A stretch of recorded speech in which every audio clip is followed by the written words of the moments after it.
Programang ito ay rated SPG. Striktong patnubay at gabay ng magulang ang kailangan. Maaaring may masiselang tema, lengguwahe, karahasan, sexual, horror o droga na hindi angkop sa mga bata. Maiipit si Annalyn sa gulo. Maliligtas niya ba si Elias? Alamin natin. Welcome back sa aking channel, Abot Kamay na Pangarap.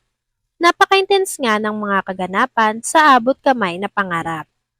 Nalagay sa peligro ang buhay ni Annalyn. Matapos ngang may biglang sumalakay at nagtangkang pumatay kay Elias, habang kumakain sila sa parisan ni Annalyn. Hindi naman malaman ni Annalyn kung ano ang nangyayari sa paligid niya at kung bakit bigla na lang silang tinambangan ng mga hindi kilalang mga lalaki. Nabaril si Elias malapit sa dibdib. Kaya naman takot at tarantang-taranta si Annalyn sa nasaksihan niyang pamamaril kay Elias. Inalala ni Annalyn si Elias dahil may tama daw ito sa bandang dibdib. Pero sinabi ni Elias na huwag siyang alalahanin ni Annalyn dahil kayang-kaya niya naman daw yun. Habang tinatagtad naman sila ng bala, ay tumakbo sila patakas sa namamaril. At dito nga ay ginamit na nila ang motor na gustong angkasan ni Annalyn para daw maka-experience. Pero sa maling sitwasyon nga lang niya ito na subukang umangkas. Dahil buhay nga nila ang nanganganib sa ngayon. Samantalang, malayo ang nilakbay nila bago sila makarating sa apex. Dahil sa dami ng humahabol sa kanilang dalawa. Napakadaming pagsubok ang pinagdaanan nila at ang buong akala nga nila ay katapusan na nila dahil pinaulanan sila ng bala ng baril. Habang nasa ambulansya nga ang dalawa ay nagpatulong na si Elias kay Annalyn na gamutin at tanggalin ang bala ng baril sa braso niya. Habang sinasagawa nga ni Annalyn ang paunang lunas at pagtanggal ng bala ng baril ay kabadong-kabado siya at hingal na hingal dahil sa mga nangyari sa kanila. Kinakailangan nga nilang magtulungan dahil buhay na nila ang nakasalalay dito. Kaya naman sinabi ni Elias na ako na ang bahala sa iyo, Annalyn, at ikaw naman ang bahala sa akin. Gamutin mo ako para magtulungan tayong dalawa.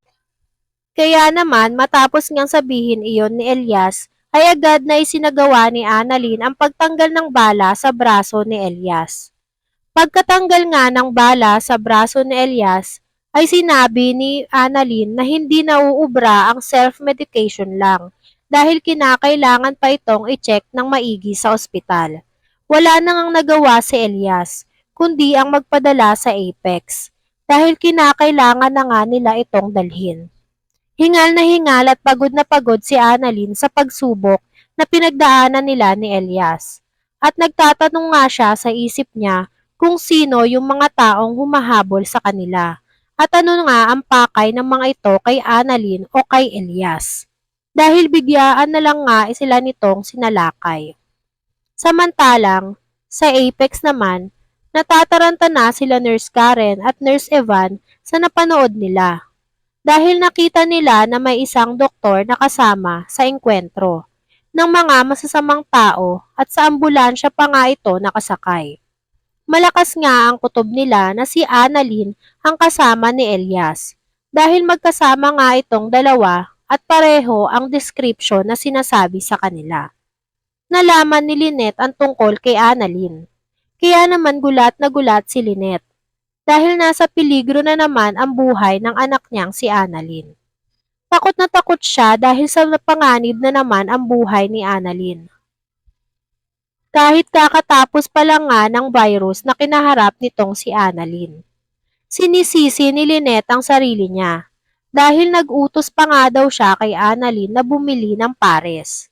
Dahil kung hindi nga daw bumili itong si Annalyn ng pares ay hindi malalagay sa peligro ang anak niya. Sinabi nila Nurse Karen na huwag niyang sisihin ang kanyang sarili dahil hindi nila akalain na ganun nga ang mangyayari. Samantalang, tinawagan na ni Justin ang daddy niyang si Eric para kumpirmahin ang sinabi ni Moira na magkasabwat silang dalawa. At tinutulungan niya nga itong si Moira para masagawa ang mga plano nila na pabagsakin ang pamilya Tanyag. Sinabi ni Eric at umamin siya kay Justin na totoo ang mga sinasabi ni Moira dahil kinakailangan nga nila ng katulong sa pagpapabagsak ng pamilya Tanyag dahil sa ngayon nga ay nasa US pa nga itong si Eric. Kinuntsaba niya nga daw itong si Moira habang nasa kulungan pa ito at tinulungan niya ngang makalabas at siya ang sumagot sa bayad sa abogado nitong si Moira. Gulat na gulat at natakot nga itong si Justin sa posibleng mangyari kay Annalyn. Dahil sa plano ni Moira na ipatumba itong si Annalyn sa kilalang hitman ni Dax. Pero pinaalala naman ni Eric na tanyag pa din si Annalyn. Kaya dapat ang turing ni Justin kay Annalyn ay isa ding kalaban. Kaya wag daw pakialaman ni Justin ang lahat ng plano ni Moira dahil at the end of the day nga daw ay magbe-benefit pa din daw ito sa kanilang mag-ama. Kaya naman natameme na nga lang itong si Justin at nag-isip kung ano ang pumasok sa utak ng kanyang daddy na si Eric kung bakit nakipagsabwatan dito kay Moira. Maya-maya naman, nakarating na ng Apex sila Annalyn at Elias. Sugod-sugod nila itong si Elias. Hindi na mapakali at nangihina na si Elias nang makarating sila sa Apex. Dahil sa dami nga ng dugo na nawala kay Elias. Sinalubong sila ng mga nurse kasama na nga dito sila Nurse Evan at si Nurse Karen. Tinanong nila si Annalyn kung ano ang nangyari sa kanilang dalawa ni Elias.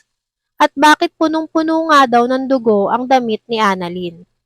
At sino ang mga taong humahabol sa kanilang dalawa.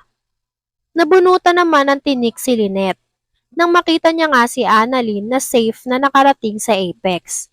Pero nagtataka nga ito kung sino ang mga taong humabol sa kanila.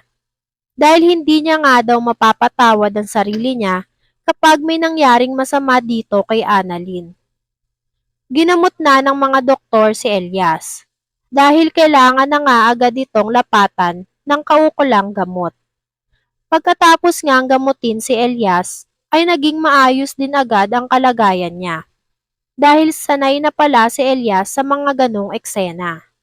Kaya naman natanong ni Annalyn kung sino ang mga taong humahabol sa kanila at ano ang kailangan ng mga ito sa kanila. At sino nga ba talaga itong si Elias?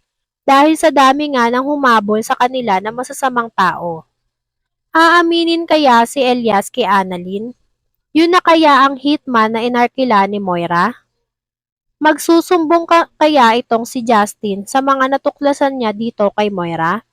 Yan nga ang mga kaganapan at mga dapat nating abangan sa abot kamay na pangarap. Kung gusto nyo pa ng mga gantong klaseng video, ay mag-subscribe at i-like itong video na to. Maraming salamat po. Got you!